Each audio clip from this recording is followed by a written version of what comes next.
हमें जो कर्तव्य प्राप्त हुआ है उस पे हमें सुदृढ़ होना है।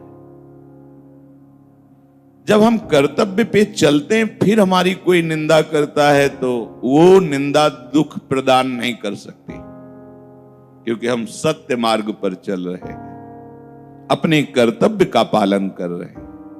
पर यदि हम कर्तव्य से विमुख हो जाए फिर हमारी निंदा हो तो असहनीय, फिर आप सह नहीं पाएंगे। द्वेषी जन आपसे जब द्वेष का बर्ताव करेंगे, वो आप परमार्थ से अपने परम कर्तव्य से विमुख हो गए तो किसके बल पर सहेंगे? फिर वो असहनीय हो जाएगी। बहुत से ना कहने योग्य वचन तेरे लिए कहेंगे। निंदना तव सामर्थ्यम, तुम्हारी सामर्थ्य की निंदा कर। ततो दुख तरम नुकीम, इससे बड़ा और क्या दुख होगा। ठीक भगवान को तुरंत अगला श्लोक बोलना पड़ा।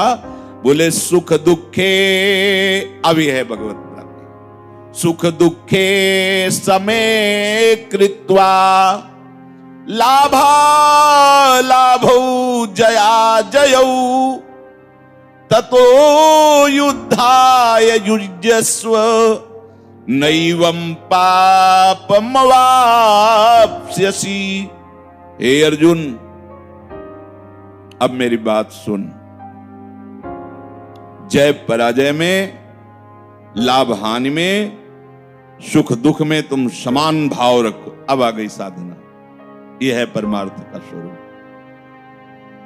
जय पराजय में, लाभ हानि में और सुख दुख में समय कृत्वा, समान भाव ला, ये महात्मा का लक्षण है, ये परमार्थी का लक्षण है, भगवत प्राप्ति के मार्ग में चलने वाले उपासक का लक्षण है। बहुत सुंदर बात भगवान ने बताई। इसलिए करुणा करके भगवान आगे का श्लोक जो बोले, ये समस्त उपासकों के लिए है, परमार्थ के पथिकों के लिए, चाहे वो गृहस्थ हो, चाहे विरक्त हो, चाहे वो ज्ञान मार्ग के हो, चाहे भक्ति मार्ग के हो, चाहे कर्म मार्ग के हो, सबके लिए ये श्लोक परम पद में आरूढ़ करने के लिए भगवान ने कहा है कि कोई भी कार्य होता है उसमें सबका उत्साह होता है जय प्राप्त हो। खेल हो, कोई भी व्यापार हो, कुछ उसमें मैं सबसे श्रेष्ठ हूं और विजय प्राप्त करूं। अगर मैं अमुक कार्य में लगा हूं तो वो सफल हो ही जाना चाहिए। तो जिस कार्य की सफलता के लिए आप इतना दृढ़ हो रहे हैं, उसका फिर फल होगा। कार्य की गरिमा को देखते हुए, जैसे युद्ध की गरिमा को देखते हुए बता दिया कि आखिरी हद स्वर्ग, और जीते तो पृथ्वी लोक। आगे भगवान नहीं बोले कि तुम तप लोग जाओगे, जन लोग जाओगे, महर लोग जाओगे, ब्रह्म लोग जाओगे, या वैकुंठ जाओगे, या मेरे साथ, ऐसा कुछ नहीं बोला। क्योंकि कार्य सफलता, लेकिन जो भगवत मार्ग का उपासक होता है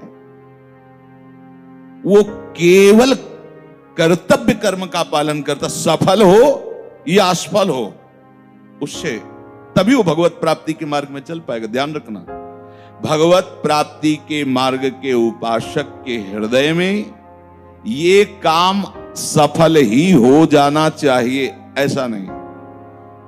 कार्य में प्रमाद नहीं होगा, प्रमाद नहीं होगा, हो ना वैसे नहीं, सांगोपांग करेगा, पर अगर सफल नहीं होता तो उसमें उसको कोई परेशानी नहीं होगी, क्योंकि वो स्वयं कर्ता भाव नहीं है। प्रयास प्रभु की प्रेरणा से हुआ और वो हार गया, नहीं जीता, तो उससे जैसा जीतने में था वैसा हारने में उसे कोई फर्क नहीं। अब ये केवल परमार्थिक साधन है, व्यवहार में ऐसा नहीं है। अगर वो हार गया तो जीतने वाले का विनाश सोचेगा। शाम के प्रधानी में वो जीत गया, सुबह खेतों में सोच गए, वहां मार दिया गया। पीछे की घटना ये भगवत प्राप्ति के लिए, परम पद में आरूढ़ होने के लिए कोई भी कार्य जो आप संसारिक भी कर रहे हो, उसको भगवत भाव से करो और सम भाव लाओ। हारे तो जय श्री राधे और जीते तो जय श्री राधे।